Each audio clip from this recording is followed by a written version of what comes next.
Bienvenue dans cette nouvelle édition du QG News. Au sommaire, les différentes composantes de la population malienne se mobilisent pour la paix. Après les politiques, la société civile souhaite également participer au processus. L'article 37 de la Constitution continue de cristalliser les débats au Burkina Faso.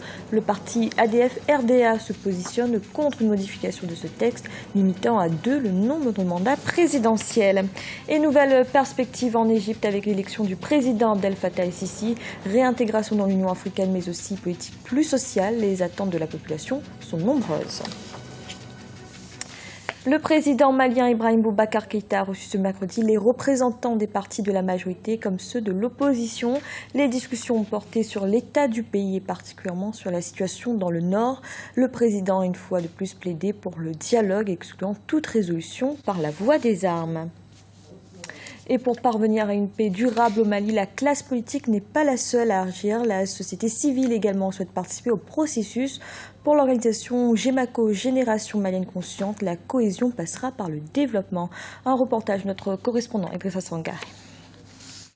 La GEMACO, Génération Malienne Consciente, organisation de la société civile, appelle à une résolution inclusive de la crise politique qui secoue le pays.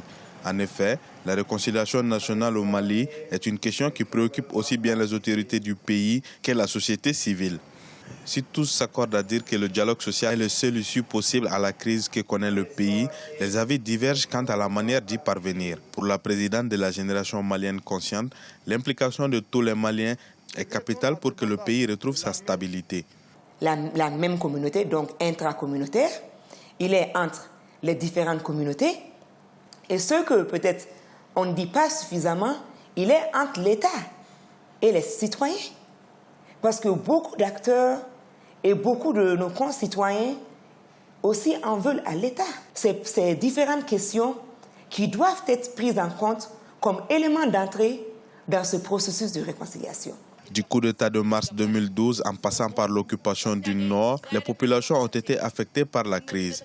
Pour la GEMACO, les différents protagonistes et la population doivent se pardonner afin de créer les conditions d'une paix durable. Il s'agit maintenant de mettre les différentes vérités sur table et de pouvoir trouver un terrain d'entente pour pouvoir vivre en cohésion et en harmonie et vraiment s'atteler aux problèmes majeurs de nos sociétés qui sont des problèmes de sous-développement.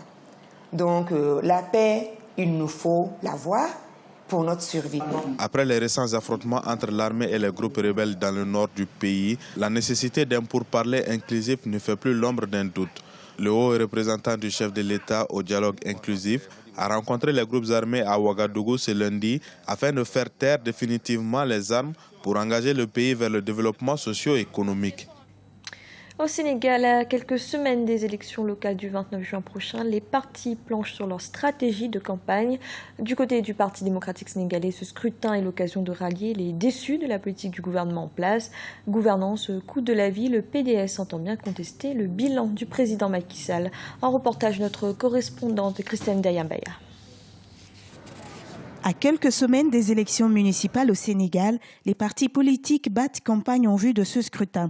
Le Parti démocratique sénégalais est représenté dans un grand nombre de communes et entend bien rester l'une des grandes forces politiques du pays. Si le parti est déterminé à gagner ces élections, c'est qu'il juge que les actions entreprises jusque-là par le gouvernement ne sont pas à la hauteur des attentes de la population.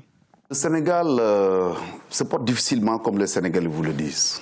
Très, très, très difficile. Une crise aiguë dans tous les secteurs.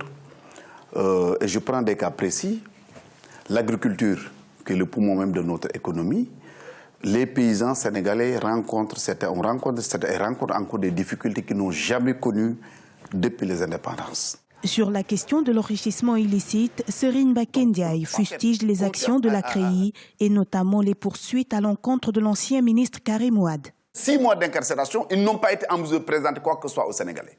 Cela veut dire que, c'est vrai, nous parlons de la justice, nous faisons confiance à la justice, mais le fonctionnement et l'organisation de la justice est tel que le gouvernement a la possibilité d'interférer avant le jugement.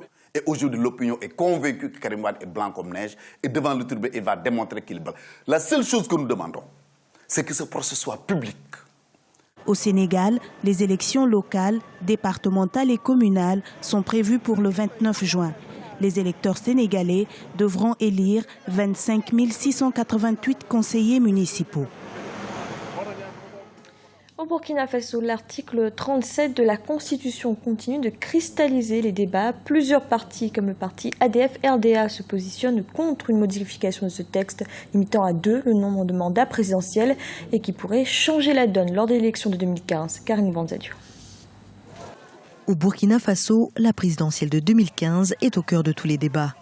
Après la grande mobilisation de l'opposition du 31 mai dernier contre le référendum qui permettrait une éventuelle modification de l'article 37 de la Constitution, certains membres de la majorité gouvernementale s'y opposent également.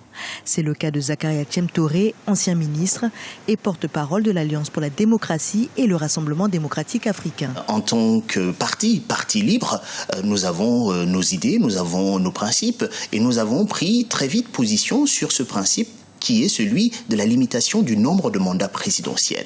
Dans notre programme politique, dont la dernière révision date de 2005, nous avons écrit de façon très claire que l'ADF-RDA est pour la limitation du nombre de mandats présidentiels. Nœud de la discorde, une éventuelle modification de la Constitution pour maintenir le président Blaise Compaoré au pouvoir depuis 1987. L'article 37 de la Constitution, adopté en 2000, a limité à 2 le nombre de mandats présidentiels. Du côté de l'opposition, comme de l'alliance ADF-RDA, l'heure est déjà la mise en place d'un état-major pour la présidentielle.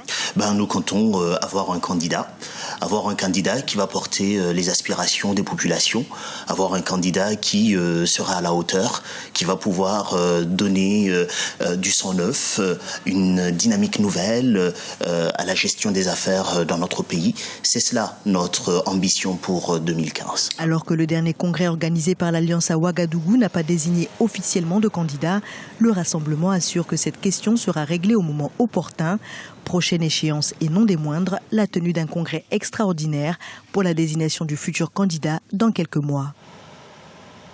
L'Égypte pourrait réintégrer l'Union africaine dès ce mois de juin. C'est en tout cas ce que laisse présager l'annonce récente du président de la Guinée équatoriale, Teodoro Obiang Basugo, dont le pays accueille fin juin le prochain sommet de l'Union africaine et qui a décidé d'adresser une invitation au nouveau président égyptien.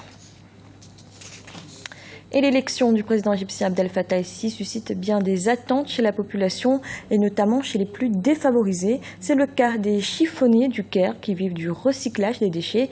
Ils espèrent que le nouveau chef de l'État travaillera à l'amélioration de leurs conditions de vie. Minata Diak. L'élection de l'ancien chef de l'armée égyptienne Abdel Fattah el-Sisi donne un nouvel espoir aux habitants de Manchet Nasser. Situé en périphérie du Caire, la capitale, le quartier a longtemps été oublié par les pouvoirs publics. Aujourd'hui, les résidents espèrent un changement positif et une amélioration de leurs conditions de vie. Je veux quelque chose de simple, quelque chose qui est un droit et non une demande. Tout ce que nous voulons, c'est ce que nos droits soient respectés, nous donner la possibilité d'avoir une vie décente. Certains secteurs de Manchet Nasser sont considérés comme des endroits haut de gamme, mais il y a des endroits où aucune infrastructure n'est installée. Vous voyez, nous vivons comme des rats parmi les êtres humains, c'est ça.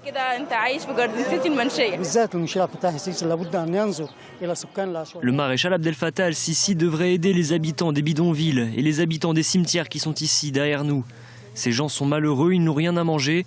Il devrait s'intéresser aux bidonvilles, contrairement au président précédent. La prochaine révolution pourrait venir des bidonvilles. Je conseille donc au maréchal Sisi de tenir ses promesses. La lutte contre le chômage des jeunes est également l'un des grands défis auxquels sera confronté le président Al-Sisi. Ils constituent la majorité de la population égyptienne et ont joué un rôle déterminant durant la révolution de 2011.